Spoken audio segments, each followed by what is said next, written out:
Here we're going to take a look at the Glock 19 slide with the new COA optic installed, and we're going to compare it with other optics and just do a quick overview of the optic itself. So in the box, it will come with the pistol obviously assembled. We just took the frame off. We're just going to go over the optic specifically. Comes with your normal stuff, back straps, and then the slide comes with the optic already installed. Put this stuff to the side. And we also have, from Aimpoint, the instruction manuals and your little tools. So it comes with this little tool. So it's a battery tray tool, they call it. So it comes with that. It's really tight in there.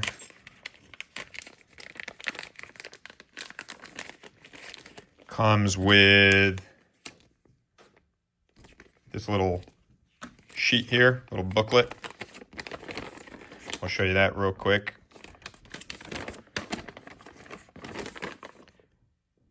This is from Glock. All right. Comes with the user manual, tells you how to install the optic and all that good stuff, the dimensions. We'll show you that quick. You guys can pause the video and read any of these parts. Let's flip it over.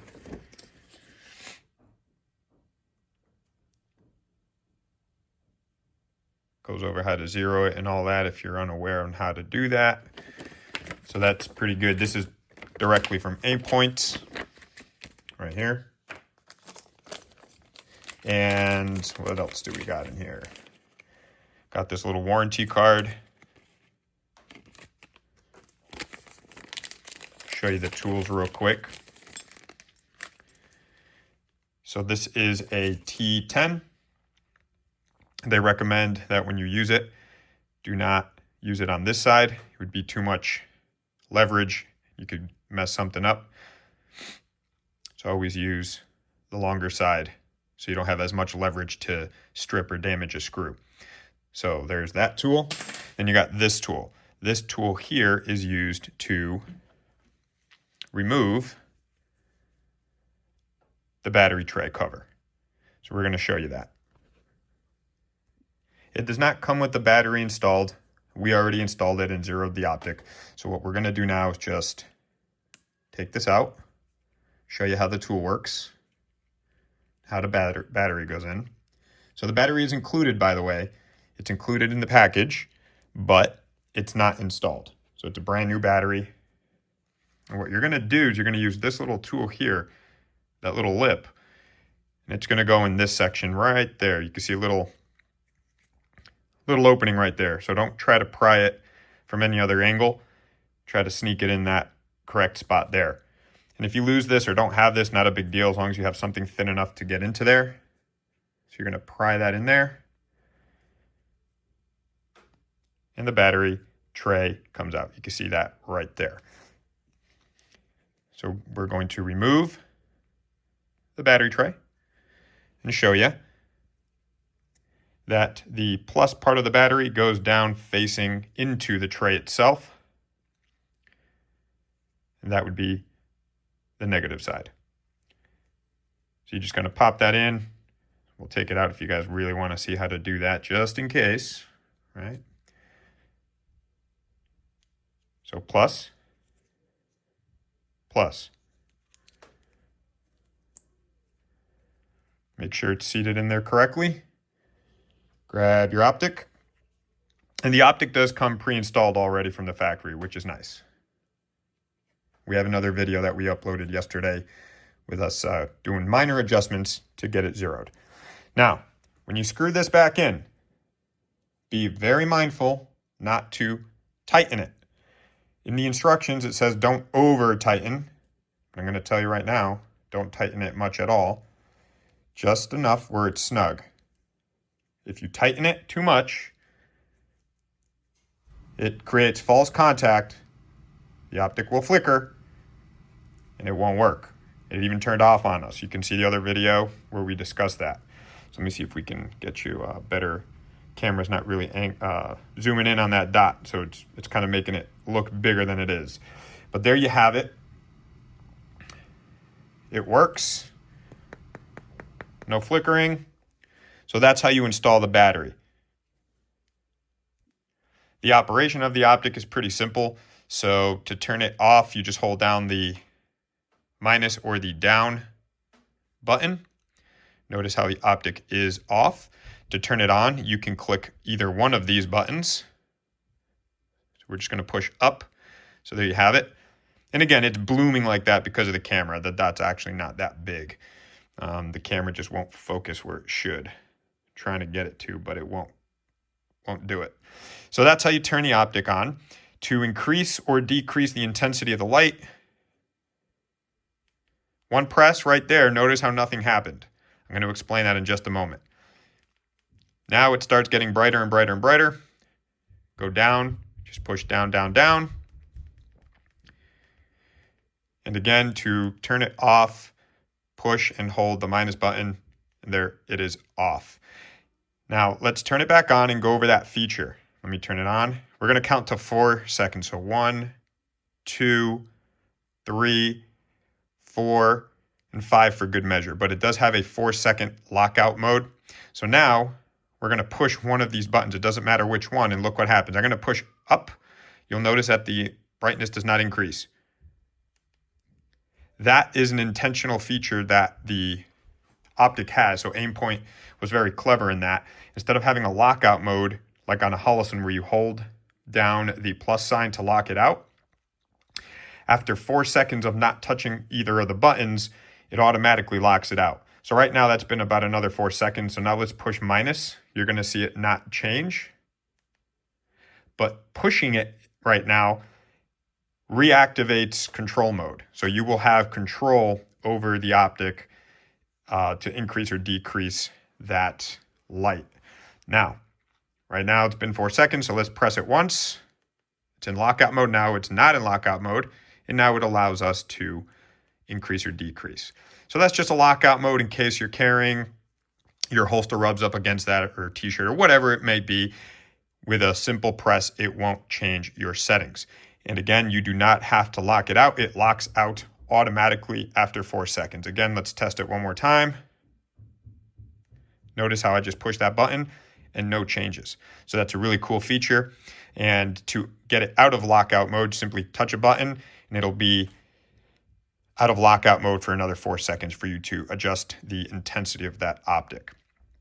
Let's turn the optic off real quick. I really like how Glock and Aimpoint came out with this type of sight system. So they're all blacked out.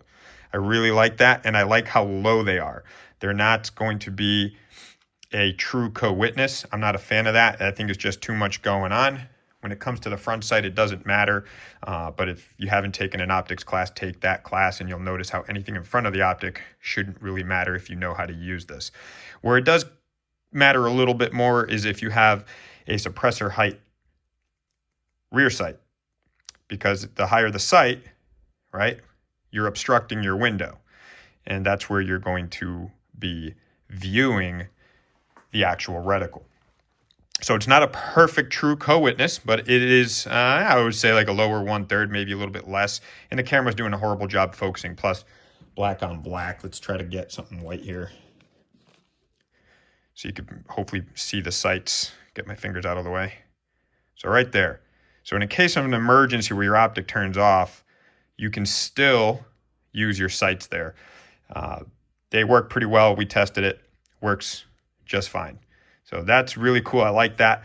Another feature is that I like really is the way that this locks into the slide. It's almost like a wedge type of locking mechanism.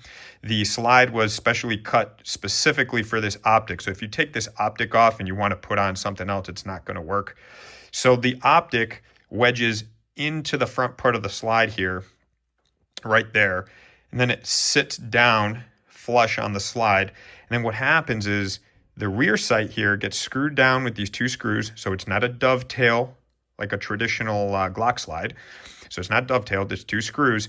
And when you screw these down, it wedges right there, and hopefully you can see that. And that really helps keep the optic more secure into the slide, supposedly, right? Time will tell, but logic and common sense does say that this is locked in there pretty darn good. So I really like that feature. It's really cool and really easy to access those screws without actually hitting your optic. Like on the SIG Romeo X, it's really hard because the screws are so close to the lens that you actually end up scratching the housing a little bit when you're using your tool to screw in those screws. So this is a really cool feature. I like that a lot. So it seems to be locked in there much better than just using a traditional plate or just simply screws directly to the slide. So this is really cool. I like this a lot.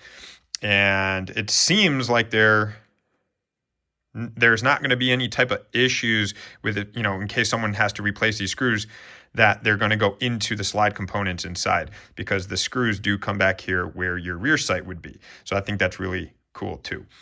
Regardless, you shouldn't be using the wrong screws, right? So make sure you use the correct screws. Now we're going to talk about the size, and we're just going to compare it to other optics that are popular out on the market, both enclosed and not enclosed.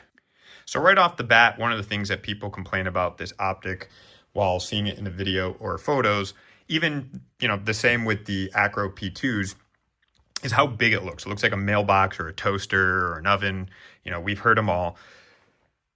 How big it is and how hard it's going to be to conceal. So what I wanted to do is actually compare it side by side with different optics that are out there, mainly the popular ones that people are using nowadays for concealed carry. So at the bottom here, we do have our COA optic. So just notice how it's not any thicker than the slide here. You don't really see it sticking out. And this is a Glock 19, okay? On the 48, 43Xs, it does stick out slightly. But look at that. Barely sticking out of the width of that slide. So when it comes to the thickness, so the width of it from here to here, it's not that bad. Very, very slim there. And to compare it with a very popular optic, been out there forever, your 407 or 507C. So notice here how it does stick out of the slide on the left side a little bit, and it overhangs from the slide a little bit on the right side. So this actually is thicker than that. So that's a little comparison of the width there.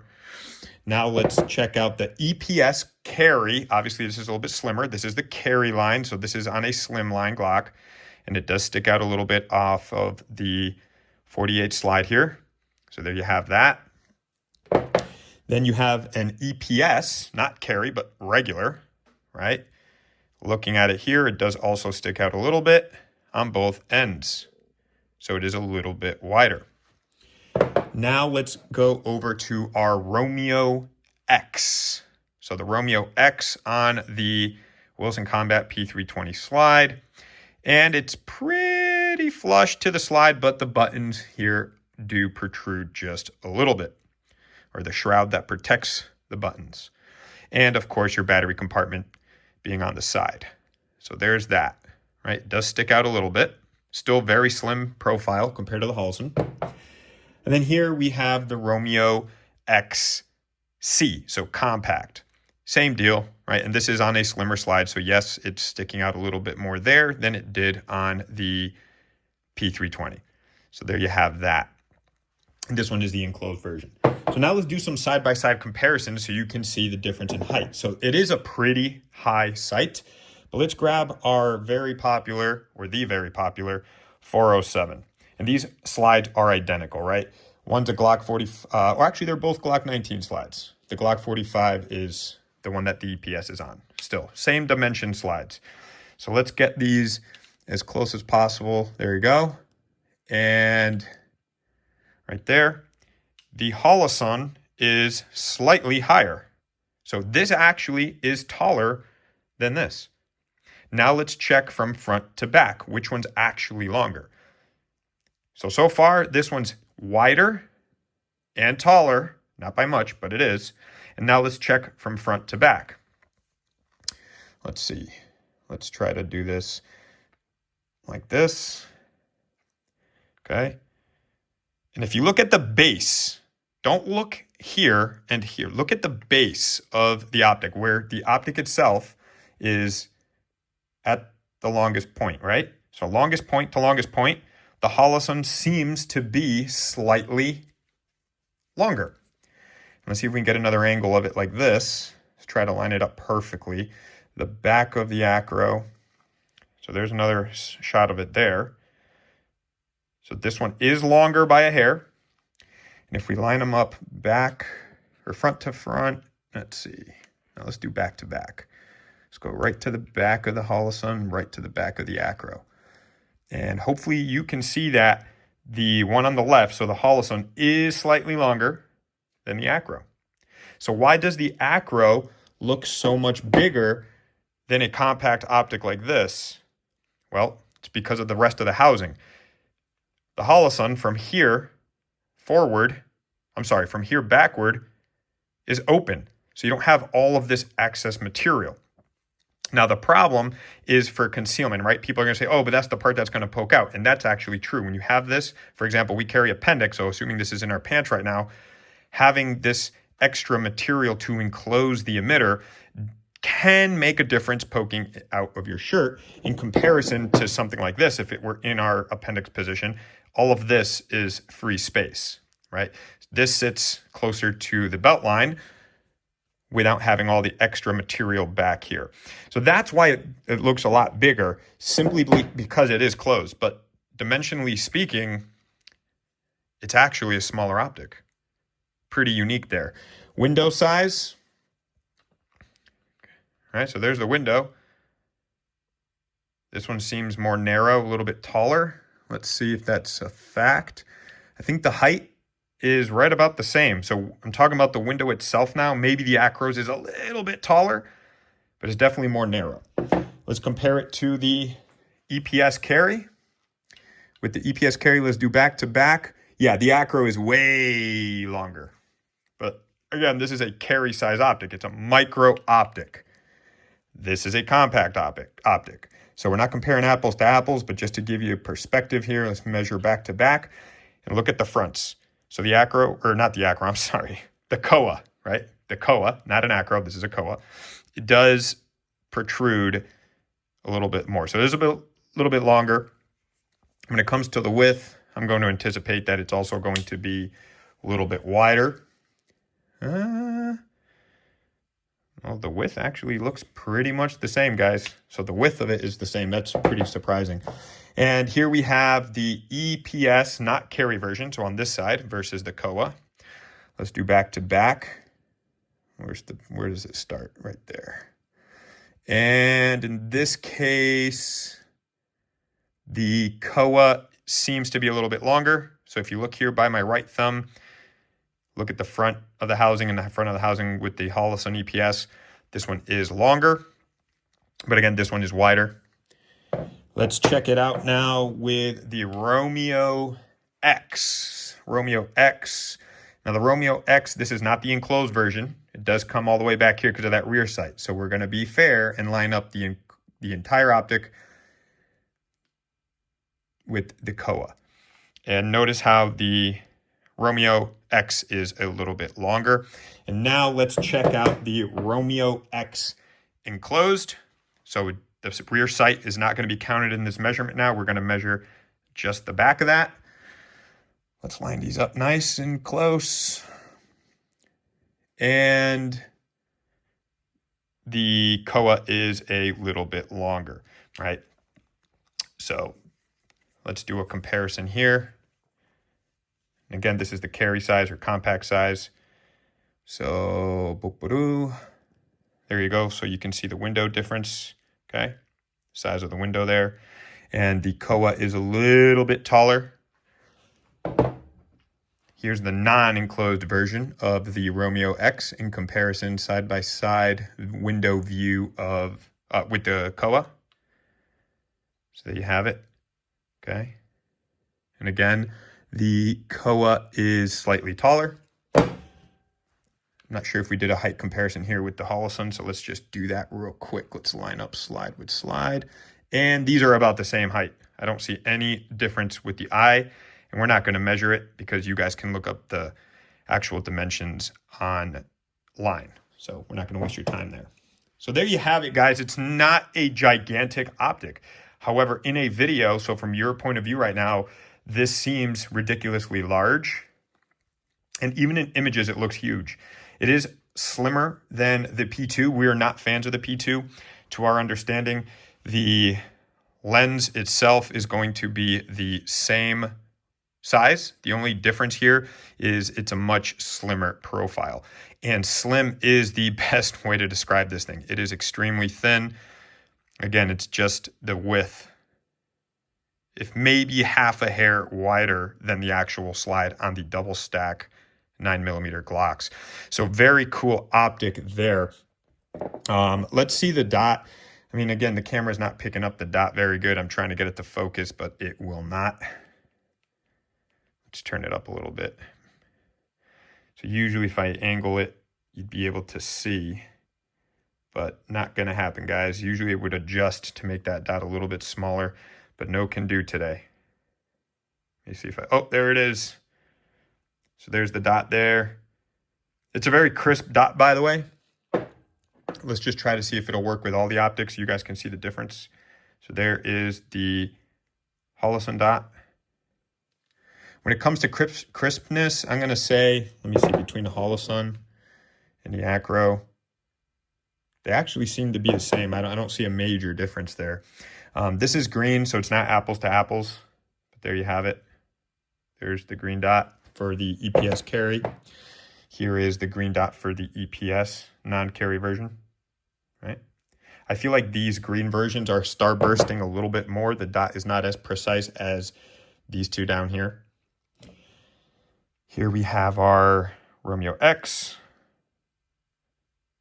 Very crisp dot. I'm actually going to say this is a little bit less crisp than this one and this one. Let's check the enclosed version of the Romeo X. Now I'm going to look at it without seeing it through the camera. And yeah, I would say the crispness is just a level below these two here. Could be the intensity, could be each person's eye is going to see things a little bit differently. But there you have it, guys. I just wanted to give a size comparison. So those of you who think that this thing is absolutely gigantic, that's just a perception through video or photograph. And I was actually thinking the same thing before I got my hands on one. But it is a very slim profile optic. Again, in most cases, especially compared to the Holosuns, it is slimmer, it is shorter, and it is shorter from front to back. So more narrow width, shorter in the length, and shorter in the height. So compact optic is what I would consider this. I wouldn't consider it a micro compact. I'd consider this compact. The only one I would consider micro here is the EPS carry because it is visually smaller and significantly smaller than all the ones up here, including the Romeo X. I would consider this a micro compact. I think it's very small as well. And for anyone who wants to see the actual dimensions, what I'm going to do is I'm going to post a picture of the dimensions from the manual in case you don't want to go to Aimpoint's website, and then you can actually see the weight and all that good stuff. So I appreciate you guys for watching. I think the optic is really cool. You should definitely get your hands on one and test it for yourself. If you don't like it, you could always get rid of it. We haven't had a problem, and we do carry appendix, and we've had this for a few days now, and we haven't had a problem concealing it in a regular t-shirt. So definitely recommend the optic for now. We are going to put it through the test. So far, we only have 550 rounds through it with 0 issues. It held 0 on 2 different frames, the Glock 19 frame, and we also threw it on the Glock 26 frame, and no problems. It shot just fine. And just keep in mind, don't over tighten that screw. So just put it tight enough, like right where you feel it stop turning, leave it at that point. And that lid should not come off even if that screw comes out. You do need to pry that with a good amount of force there to get it out. So don't worry about that coming out. Just don't over tighten it so you don't have connectivity issues, and you should be good. give it a shot. And if we end up getting into or running into any issues with the optic during training, while we're racking it off as stuff, running around, laying on it while we're shooting our rifles, we will definitely let you know. If you don't hear from us, then the optic is pretty good. So check it out. Check us out on Facebook, CT Pistol Class. Check us out on Instagram at CT Pistol Class. And our website is ctpistolclassllc.com. You could always call us with any training tips that you might need, or if you need advice, 860-707-7652. And our email is info@ctpistolclassllc.com. Thanks for watching. Stay safe.